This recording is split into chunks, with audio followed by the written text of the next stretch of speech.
I will share an experience of my acquaintance you.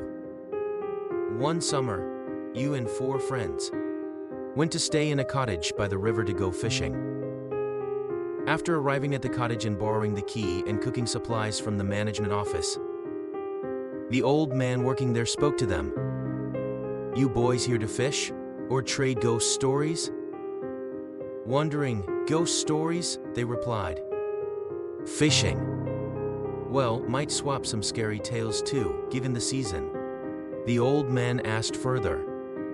You bring plenty of alcohol? Gonna stay up late drinking? The guys had all brought a case of beer cans and some shoju liquor. Yeah, we'll drink a good amount. But we're fishing tomorrow too, so we'll turn in early. Hearing this, the old man said, I see. Well then. He was acting strange. Curious, they asked, what's up? Something happen if we stay up late telling stories? The old man lowered his palms in front of his chest and answered, well, when it's just guys staying over, sometimes it shows up. Especially if you're sharing ghost stories, I hear. Some guests even come for that purpose. A while ago, some who didn't know stayed and saw it. The shock made them collapse, and they got hauled off in an ambulance. So I figured I should give you boys fair warning. Then the old man added, do you want to see it? Who thought, I'm kind of curious, but the other 4 firmly refuse. No thanks. Don't want to see. Hearing that, the old man said, I see. Don't want to look, eh? And pointed towards a small building on a hill nearby. That's the shared toilet over there. That's where it appears. What shows up, you ask? A hand comes out. Remember this if you go to the John at night, stare hard at the toilet bowl. Ooh looked with great interest, saying, oh. The old man continued. Keep your eyes on the bowl and the hand won't come out. Look away even a bit and it'll emerge. Don't get dragged in, keep staring. Despite no prior paranormal experiences, Wu was very intrigued by ghosts and such. But even he apparently thought, no thanks to falling into a cesspool. And just told the old man, we'll be careful before leaving the office. The cottage was cheap for a reason, just a shoddily built shack with no toilet. Fishing was decent that day. They cooked up the catches along with the food. They brought and started drinking, using the extra fish as snacks. The diuretic effect of beer soon had those 4 buddies making trips to the toilet. Each time they returned, the same phrase. That toilet's scary as hell. I'd believe something lives in there. Wu just cackled at their cowardice. For some reason, he didn't need to go once himself that day. Getting rowdy, Wu declared, all right, time for ghost stories. The other 4 hastily tried to stop him.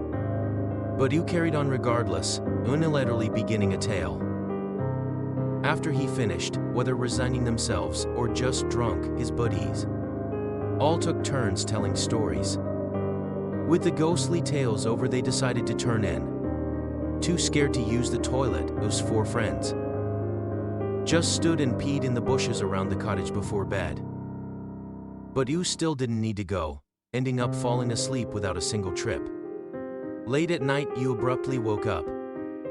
The instant he stirred, an intense urge to piss hit him. His bladder was screaming.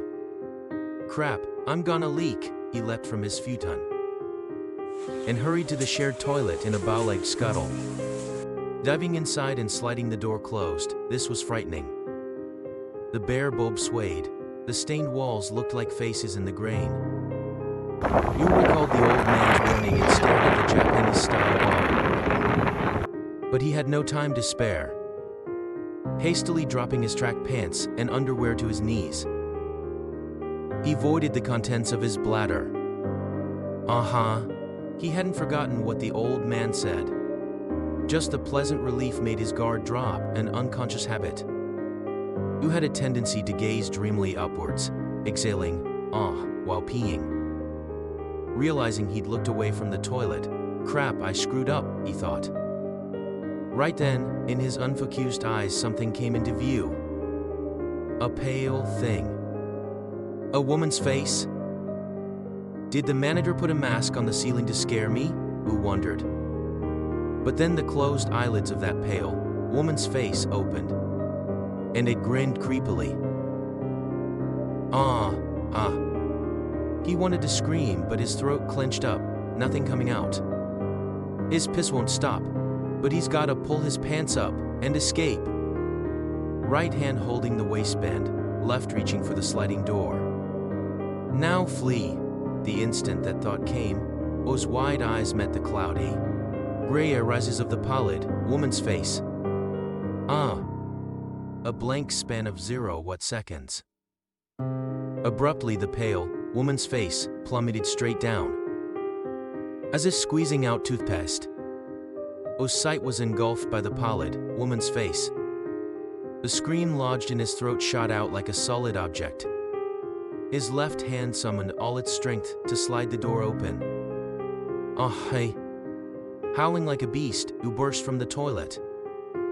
But the track pants around his knees impeded movement. He couldn't get his feet under him. Wu tumbled straight down the steep hillside. In the morning, he was woken by the old man from the office. Getting up, Wu found his lower half completely exposed, his wet trousers, and himself collapsed about 5 meters from the shared toilet. Hurriedly pulling on his pants, the grinning old man said, "Well now, even after all those warnings. You saw it, right?" Wu nodded vigorously up and down. Yeah. I saw it. I see. Don't worry. It's appeared to me a number of times too, but nothing bad's happened after. No curses or anything," the old man said, reaching out a hand to help you up. On his feet, O's whole body ached and stung, covered in bruises and scrapes. He asked the old man, "What was that?" The old man replied, "Dunno. It's been around a few years now. A nuisance. Be great if you could take it home with you." He said this absurdity with a laugh. "That's my acquaintance, O's experience." After telling me this story, Wu muttered under his breath, "It'd be good if you could take this story home with you."